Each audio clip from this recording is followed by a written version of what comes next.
oldi sotdi. Men hozir sharhida aytaman. Bir muboh bo'lgan, topgan puli halol bo'lgan bir soha oldi sotdi.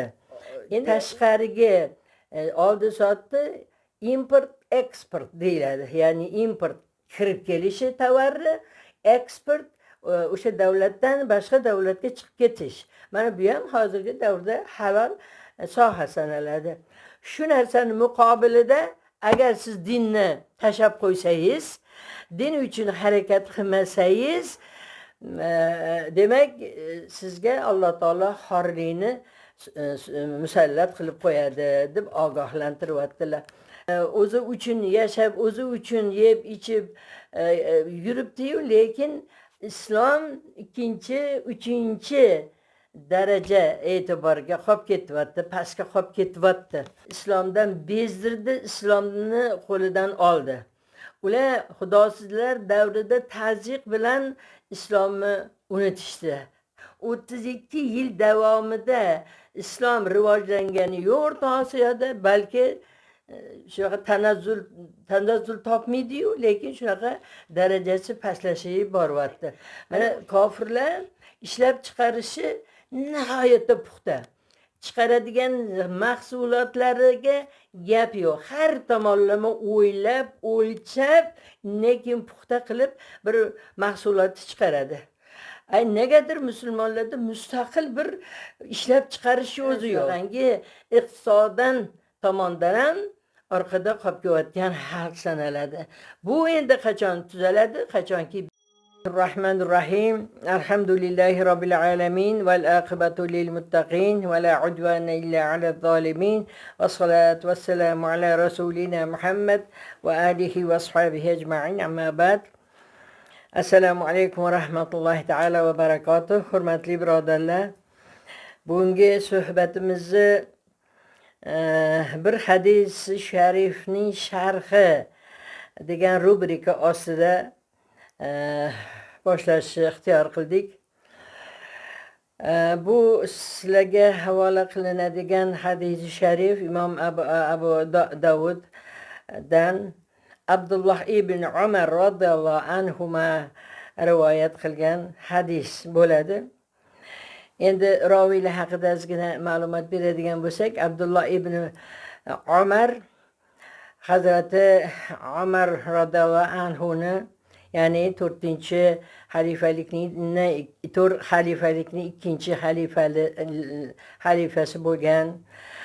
U Umar radhiyallohu anhu davrlarida islom nihoyatda kuchga to'lgan va butun dunyo bo'ylab bir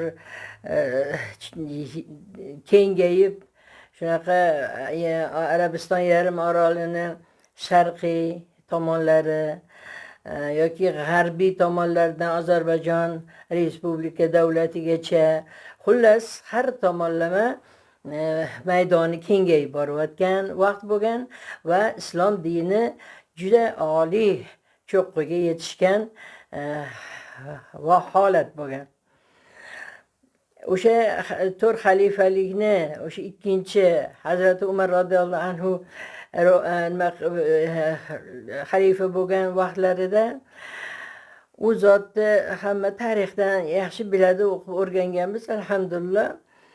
Yana shuni bilishimiz kerakki, ana shu Hazrati Umar davrlarida din eng oliy cho'qqiga chiqqan va Hazrati Umar dinni shunaqa bir himoyasida bo'lgan ekanlar va ular o'sha dinni, davlatni, xalifalikni boshqarayotganlarda odil bo'lgan ekanlar. Va shuning uchun ham u zotni Umar odil deb laqamlari bo'lgan ekan. Ana shu zotni o'g'illari Abdulloh radhiyallohu anhu, u zot ham o'sha sahoba bo'lganlar payg'ambar alayhissalom davrlarida. Shuning uchun ana ularni aytilganda radhiyallohu anhuma deb qo'yiladi. Ikki kishidan Alloh rozi bo'lsin degan ma'noda endi bu. Demak, otalar ham o'sha sahoba, buyuk sahobalardan bo'lganlar va Abdulloh ularni o'g'illari ham sahoba bo'lganlar. Ana endi Abdulloh ibn Umar sunnatga nihoyatda e'tibor bergan, payg'ambar alayhissalomni sunnatlariga juda qattiq ergashgan inson bo'lgan ekanlar. Hatto bir inson sifatida payg'ambar alayhissalomni yurish turishlari, bir masalan bir safarga ketayotgan bo'lsalar, qaysi yo'ldan yurganlar, qaysi joyga borib dam olganlar va hokazo. Endi mana shu narsalar bir insoniy bir yumush o'zi aslida ish. Lekin payg'ambar alayhissalom mana shu qilgan oddiy inson qilgan ishni qilgan bo'lsalar ham u sunnat emas aslida. Lekin sunnat darajasida shunaqangi qarashlari o'sha sunnat kabi mustahkam ushlagan ekanlar. Ana shu hozir sizni diqqatingizga havola qilinadigan hadis shu Abdulloh ibn Mas'ud radhiyallohu anhudan rivoyat qilinadi.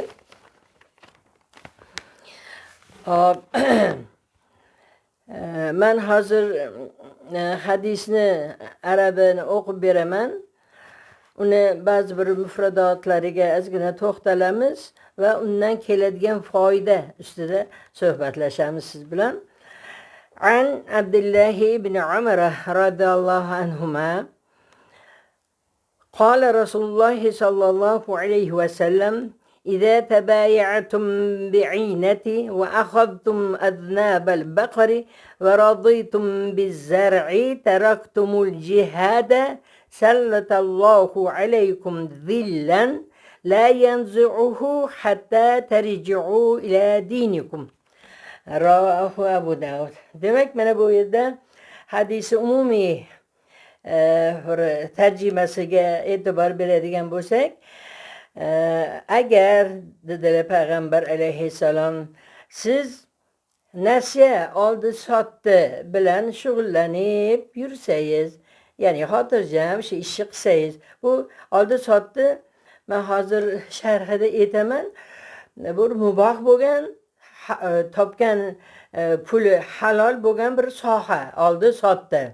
Endi u nasiya degani mana bir tijoratchi, katta tijoratchi yoki bir zavodmidi u ishlab chiqarish, ana undan bir xaridor sotib olmaydi, oladi, nasiyaga oladi.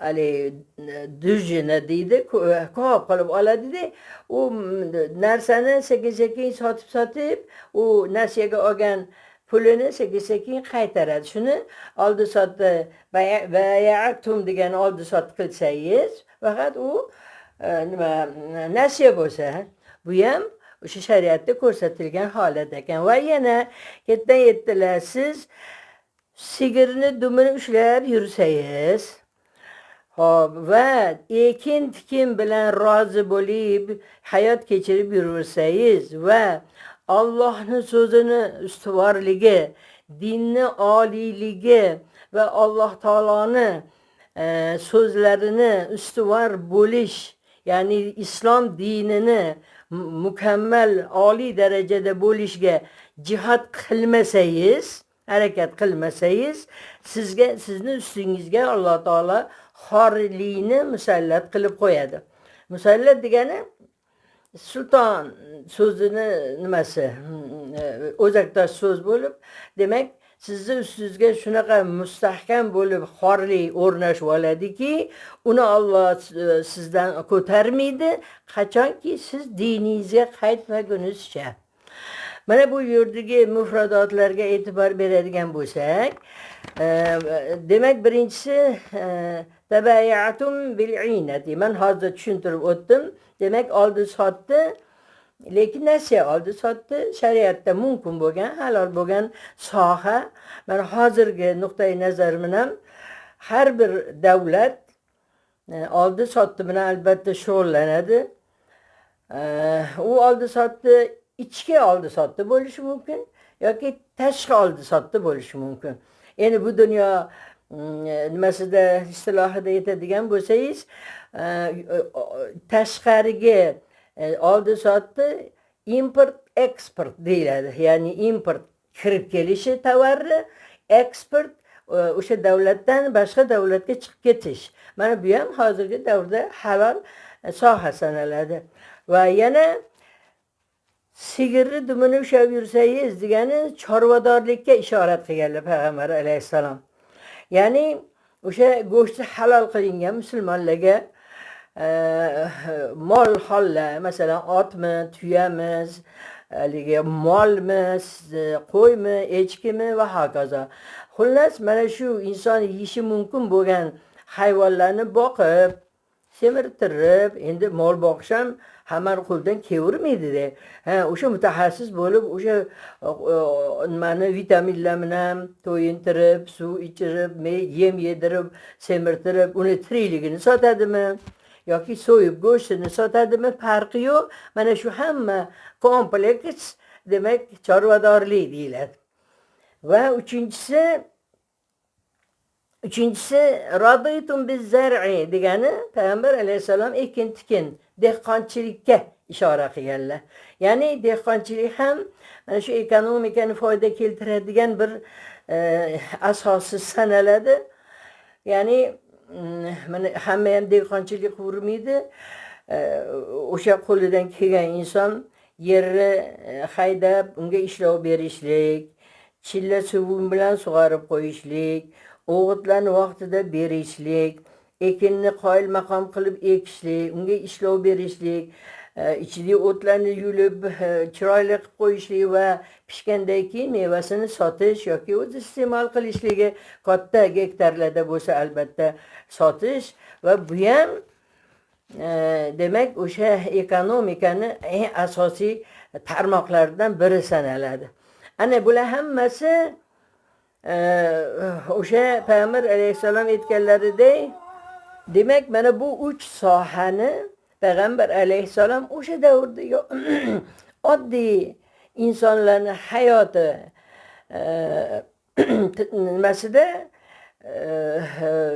miqyosida aytdilar.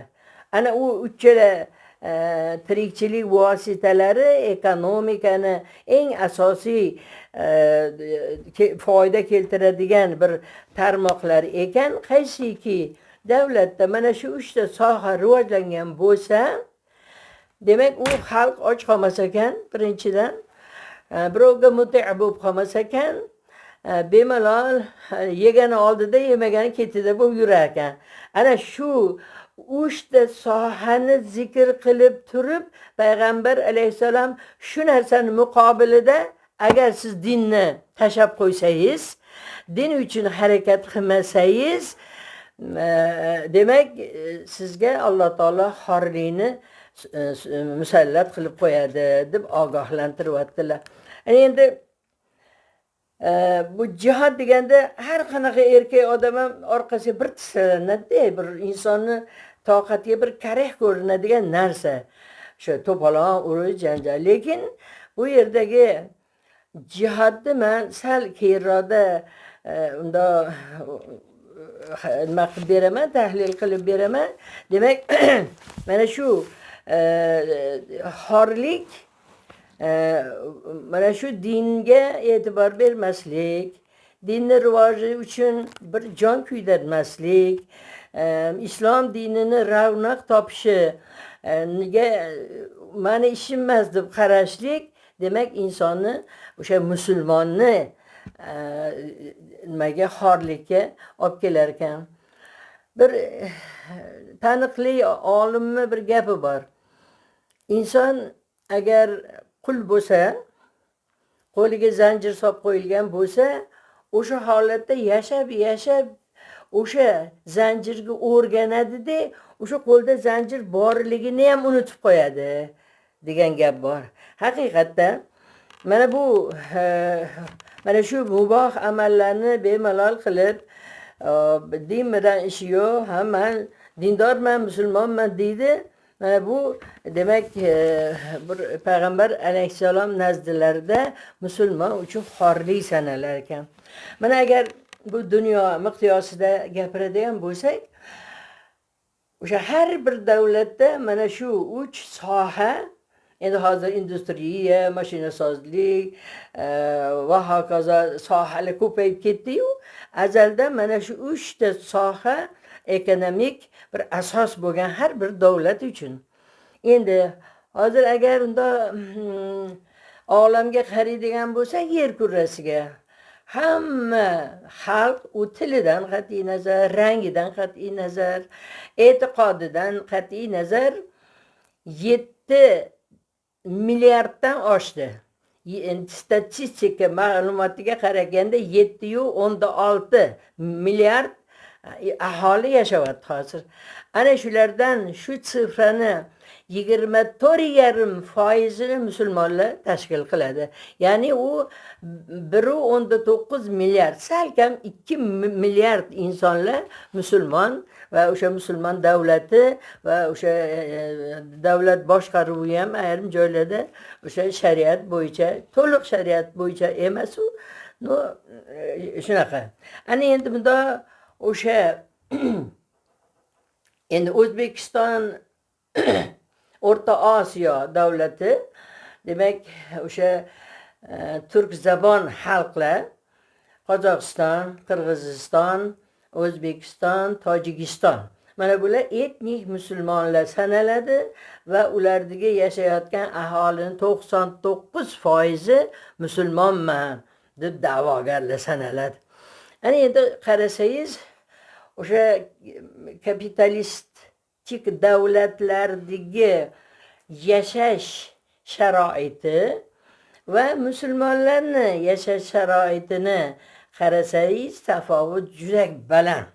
Ya'ni kofirlar juda yaxshi, hamma narsa, yangi chiqqan narsa ularniki, yaxshi narsa ularniki, lekin musulmonlarni shunaqa yashash darajati ulardan ko'ra ancha past. Nimaga?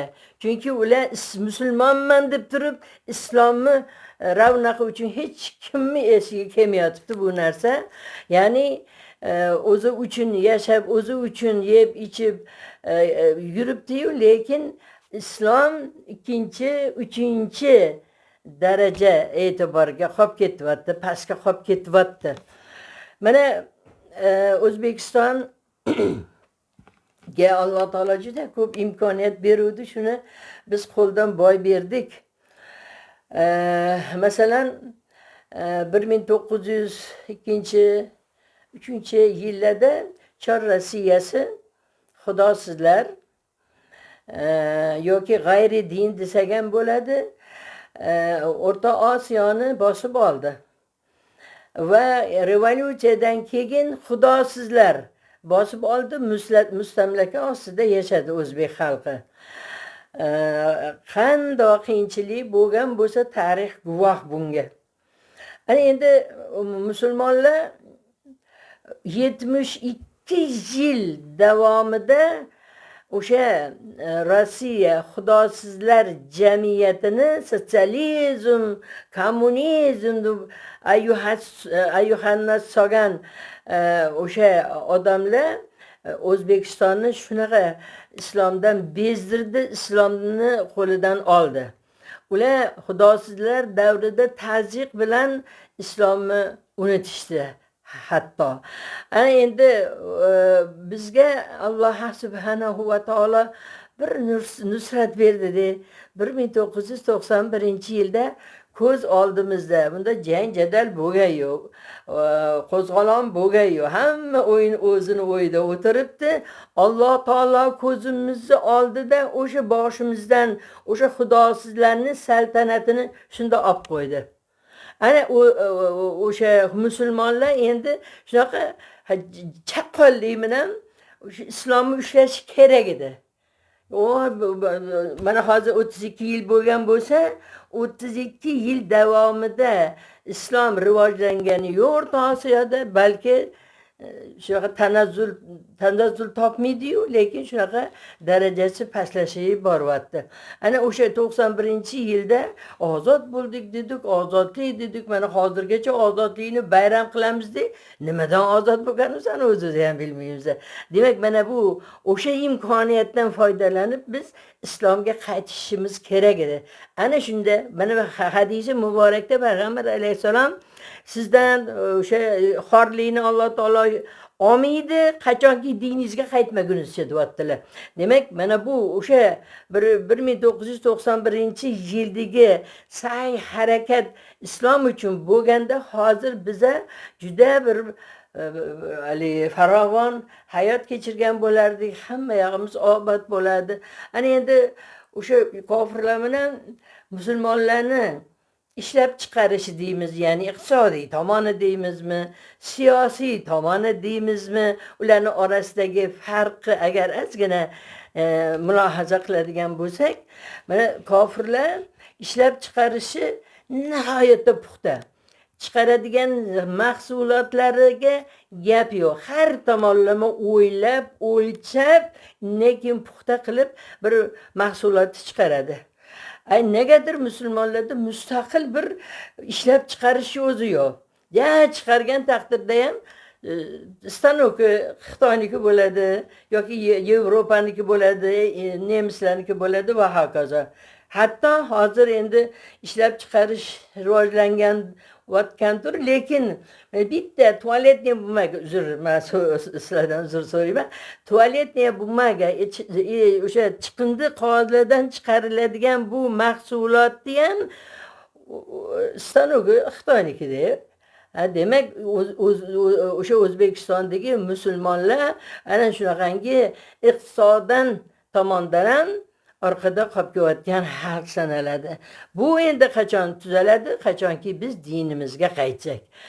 Endi o'sha mana jihad deyiladi, lekin hozir mana shu yerda siyosiy haligi mavqeini ham, musulmonlar siyosiy mavqeini ham e'tibor qilsak, biza kofirlarni, g'ayri dinlarni, yahudlarni nazdida musulmonlar 3-dunyo vakillari ekan biza. Ya'ni bir global bir masala, bir maslahatli ish qolsa, dunyoda 10 degan tashkilotlarda bir maslahat ketadigan bo'lsa, o'sha hamma kofir davlatlar o'zini fikrini bildiradi. O'sha sohani bilganlar nimalarni taklif qilishadi, mulohazasini bildirishadi. Lekin ana o'sha siyosiy katta anjumanlarda musulmonlarning ham bir fikrini bilaylik. Musulmonlar bu sohada nima deydi deb hech kim aytmaydi. Musulmonlar ular 3-olam odamlari. Mana shu ham musulmonlar uchun xorlik sanaladi, birodar azizlar. Shuning uchun mana bu o'sha jihad deganda hech kimni qilich ko'tarib ko'chaga chiqqin demaydi, avtomat ko'tarib ko'chaga chiqqin demaydi. Har bir oila o'zini o'sha oilasida islomni qaddini ko'tarsin. Islomni barqaror qilsin o'zini o'yida. Mana misol uchun ota-ona ibodatda, 4 ta bolasi bor. Ikkitasi ibodatda alhamdulillah, otasi onasini orqasida namoz o'qiydi. Ikkitasi shatalog'at yuribdi. Ana sizga jihad. Ana o'sha ota Allah Nisa surasida shunday deydi. Marhamat qilib, estaizu billah. Ar-rijalu qawwamuna 'alan-nisa. Erkaklarni biz ayollarga qo'mondon qildik. Demak, qo'mondon o'sha har bir oiladagi ota qo'mondon kirib kelganlarda hamma tik turish kerak. Aytgani aytgan, degani degan bo'lish kerak. Demak, shu inson islomni ravnaqi uchun harakat qilmayaptimi? Hali ikkita bolasi hali hanuz changitib yuribdi ko'chani. Ana jihad sizga o'sha ota kelib bolasini yaxshi gapirib, boshini silab islomga chaqiradimi? Yo'q bo'psa qiladimi? Yoki bir nima jazo tayinlaydimi? Ana shu bolani islomga kiritsin, ibodatga kiritsin. Ana sizga haqiqiy jihad. Ana shunda xonadonlar birin sirin isloh bo'lib boraversa, xudo xolasa shunaqa islomiy oilalar ibrat bo'ladi va islom ana o'sha joyda barqaror bo'ladi, xudo xolasa. Ana endi biz deylik, mana jihod deganda o'zi ikki xil jihod bo'ladi. Jihod bu ommaviy chiqish, o'sha islomni ravnaqi uchun kurashish, uni moddiy jihod deyilsa, ikkinchi jihod turi bu nafsiy jihod. Payg'ambar alayhissalom avvalo ana o'sha har bir inson mukallaf o'zini nafsi bilan jihod qilsin deb marhamat qilganlar. Qaysiki ommaviy jihod, o'sha iqtisodiy jihodga otlansa-yu, har bir nima o'sha soldat deylik, soldat o'zini nafsiga ega bo'la olmasa, o'zini nafsi shataloq atib tursa, u mujohid deyilmas ekan. Chunki o'zini nafsini egaligini qilolmayapti. O'zini nafsi unga nima o'rgatib turibdi. Ana shuning uchun payg'ambar alayhisalom marhamat qildilarki, al-mujahidu man jahada nafsahu fi ta'ati rabbih dedilar. Ya'ni haqiqiy mujohid u shunday kishiki, u o'z nafsi bilan Robbini ibodatida jihad qiluvchi, ana o'sha jihodda nafsini yenguvchi haqiqiy mujohid dedilar.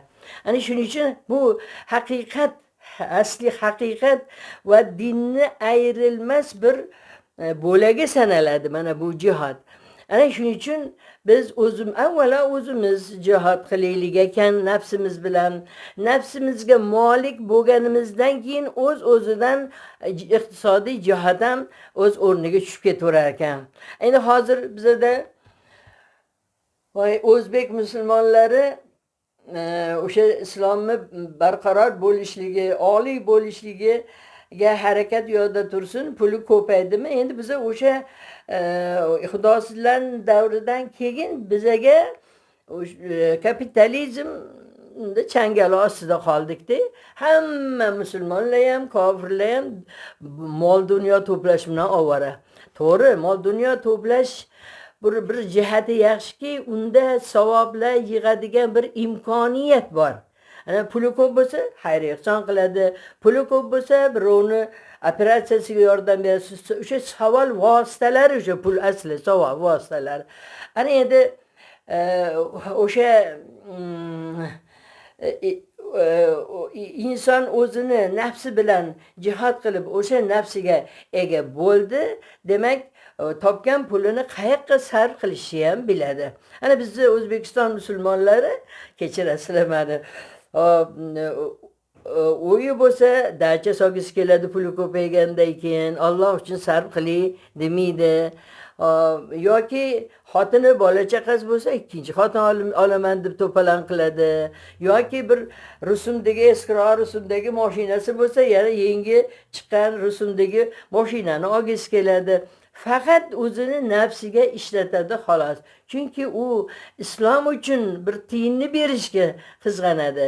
Qalbida o'sha nafsi uni ustidan molik bo'lib turibdi. Aslida inson, musulmon insonni nafsini, jilovini, aqlini qo'liga topshirib yashagan inson haqiqiy musulmon sanaladi. Shuning uchun biza bu hadis muborakni qisqa lo'nda gapirishimiz kerak edi. Men sal cho'zvordim. Demak, Alloh taolo bizga shunaqa bir islomga bo'lgan muhabbati qalbimizga joy qilib qo'ysin.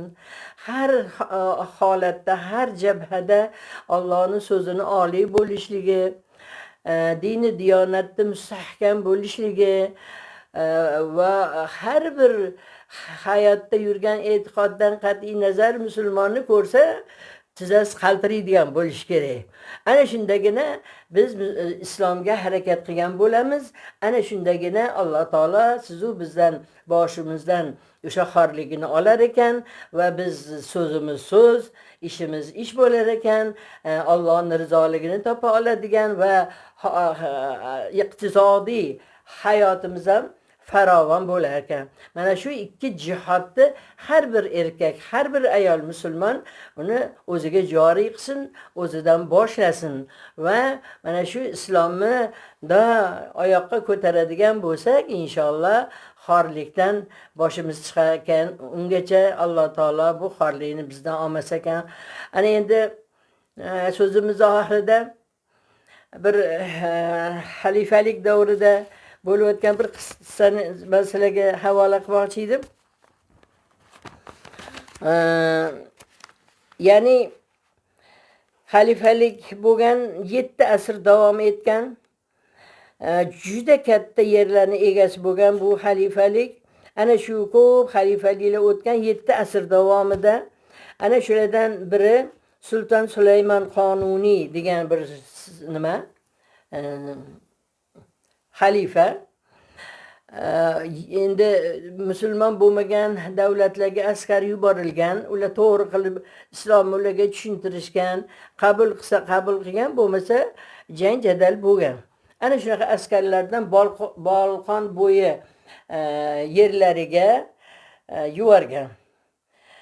Shunda bir nima otryad musulmon soldatlar nihoyatda qiziqqon, nihoyatda kuchga kirgan, islomni shunaqa qattiq ushlagan, o'sha xalifalik davrida nihoyatda islom barqaror bo'lgan bir vaqt bo'lgan va bir qishloqqa kirib borishgan. U qishloqda kirishganda namoz vaqti bo'lib qolgan. Bir soldat azon aytganlar. Keyin o'sha qishloqning o'rtasida bitta katta hovuz bor ekan. O'sha hovuzda sekin tahorat qila boshlashgan hali soldatlar.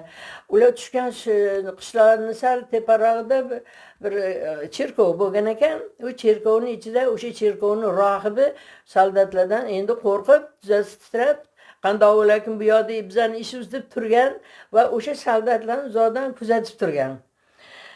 Deb bir hiyla ishlatmoqchi bo'libdi. O'sha qishloqni qizlarini chaqirib, chiroyli bashang kiyinlaringda o'sha chelakni ko'tarib, o'sha hovuzdan suv olish bahonasida hali soldatlarni, askarlarni diqqatini o'zlaringga jalb qilaringki, qanaqa sallaga ta'sir ularga ta'sir o'tar ekan deb, hali qizlar chiroyli poson bo'lib o'tini ochib chelagini ko'tarib suvga kelishgan, o'zini u yoqdan ko'rsatib, bu yoqdan ko'rsatib, hazil-mazza qilib shiringlar o'sha soldatlarni gapga solish maqsadida.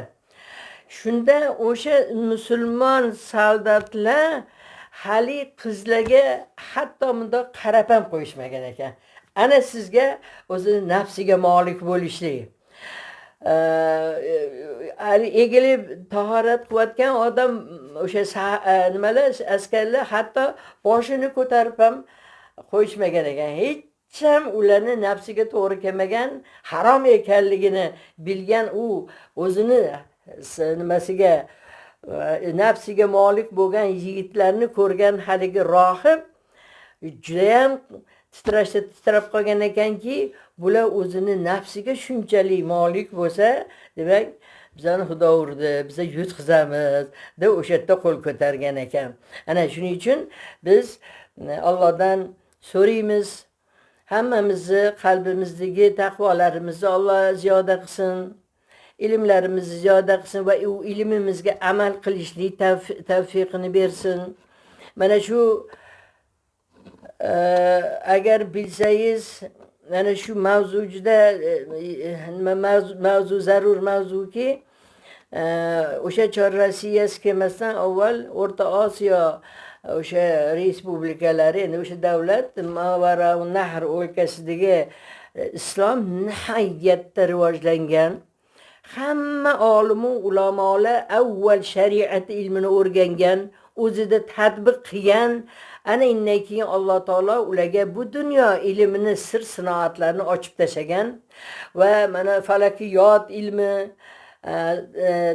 aniq fanlar, aljabr, matematika va hokazo, tibbiyot, boshqa fanlar, dunyo fanlari nihoyatda cho'qqisiga chiqqan, ilm, ma'rifat rivojlangan bir vaqtda o'sha Yevropa xalqida, Rossiya xalqida hech narsa bo'lmagan. Ular hali nimadan o'tdan qilingan shipayni kiyib olib, samagonni ichib, pechkani ustida yotgan, maishat qilib. Na ilm bo'lgan ularda, na boshqa bir barakot bo'lmagan. Ana O'rta Osiyoda ana shu islom rivojlangan bo'lganligi sababli fan, ilm shunaqa rivojlangan. Mana hanuz o'sha shariat ilmi bo'yicha Al-Buxoriy, men 2003-yilda umraga borganimda shuni guvohi bo'lganman. Oldimda ikkita qoraga o'ralgan arab ayollar vajuji qilib o'tirishuvdi. Keyin ular Qur'on o'qiyotdi, tajvidsiz Qur'on o'qiyotdi. Tajviding yo'q-ku. Desam, voy, bittasi tajvid nima dedi, o'qimaganda endi. Bittasi, voy, tajvid ilmi bor ekan, qayerdan kelding dedi menga. Endi O'zbekiston desam albatta tanimaydi. Al-Buxoriy dedim. Voy deb mani orqalarimni silab, ana o'sha Al-Buxoriy Buxoroni farzandi butun dunyodagi payg'ambar alayhissalomni hadislarini to'plab, yayov yurib to'plab, mana Sahih Buxoriyni bir nima qildilar. Undan boshqa juda ko'p kitoblari bor, alhamdulillah. Demak, o'sha paytda mana shu Mavara'un Nahr o'lkasida islom nihoyatda barq urgan vaqti bo'lgan. Shuning uchun ham ana o'sha davrdagi olimlar, yetuk olimlar, mana hozirgacha ularni ilmi nuri butun olamni tutib turibdi, hamma ulardan foydalanadi. Ana endi hozir nimaga bizda ilm unaqa jarra unoq topib ketmayapti? Chunki biz islomni oyoqqa surib qo'ydik. Boradigan joyimiz aniq o'zi, lekin islom, Allohning hukmi, amri, shunda islom bo'yicha yashashimiz kerak. Yo ularga kerak bo'lmay qoldi. Mana shunaqa ahvol bo'lganimiz uchun na ilmda, na boshlang'ich ta'limda, na o'rta ta'limda, na oliy nimada yoki o'rta maxsus ta'limlarda hech bir sifat degan narsa yo'q. Chunki sal nariroqda mayli prezidentimiz shunaqa yo'l ochib qo'ydilar. Alhamdulillah, bu bizani sa'y harakatimizga evaziga Allohning marhamati bo'ldi. Hatto shu kiyimingni yech, ishtoningni yech. Bu narsalar ana o'sha o'rislardan qolgan ta'ziq edi. Ayollarimiz ufparday ayollarimizni yarim yalang'och qilib ketdi. Lekin o'zbeklarni bir so'zini o'rgangani yo'q o'shalar. O'zbeklarni bir kiyimini kiygani yo'q. O'zbeklarni bir udumini qilgani yo'q. Biz ularga majbur edik. Mana bunday bolasiga ham o'zini tilida gapirishga, bilolsak ham, bilolmasak ham. Mana bu nimaga biz shunchalar xor bo'ldik? Demak, islomni bir ravnaqi uchun jihad qilmaganimiz uchun. Shuning uchun insonlar jihad deganda voy demasin. Har bir inson o'zini oilasidan jihodni boshlasin. Biz ko'ramizmi, yo'qmi? Ilohim O'zbekistonda shunaqa islom deganda hamma chesib beradigan, hamma bunda taxt turadigan bir zamonlarni ham Alloh taolo bersin. Bizlar navara avaralar ko'rsin shu kunlarni. Va Allohdan so'raymiz, qalblarimizni Alloh ilm nuri bilan, Qur'on nuri bilan Alloh munavvar qilishini so'raymiz va oxirida bir suhbatimiz oxirida bir duo qilamiz. Allohumma ya muqallibal qulub, thabbit qulubana ala dinika. ويا مصرف القلوب صرف قلوبنا على طاعتك وصلى الله تعالى على خير خلق نور عرشه سيدنا محمد وآله وصحبه أجمعين برحمتك يا أرحم الراحمين. الله أكبر.